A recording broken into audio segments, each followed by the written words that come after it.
Walter Kemp here. I'd like to look at what lessons we can learn from the COVID-19 crisis for improving cooperation in Europe and beyond.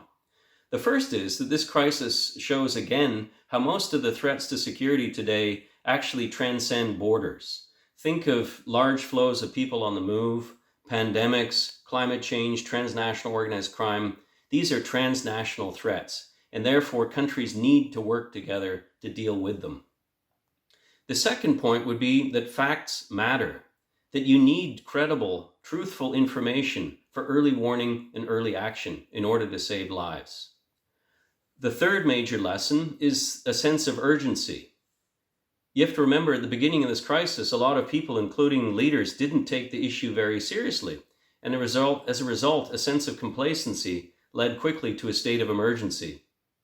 We need that same sense of urgency to deal with other crises like climate change and resolving violent conflicts. Finally, I would say the fourth lesson is that this crisis shows that when there is a problem, people are willing to work together. Let's face it, the main heroes in this crisis have been the ones on the front lines, working in the hospitals, in the supermarkets, in the emergency services. They've shown a sacrifice and a willingness to help others, even at the risk of their own lives. Whereas many of our political leaders have been in it as if it's every man for himself. This costs lives and it costs money and it's highly inefficient.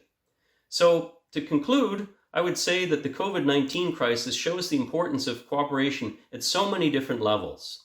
And if governments are to rebuild trust, they need to show that they can exercise a duty of care. And international organizations, most of which were built in the 20th century, need to show that they're able to adapt and deal with the real 21st century crises. So let's cooperate.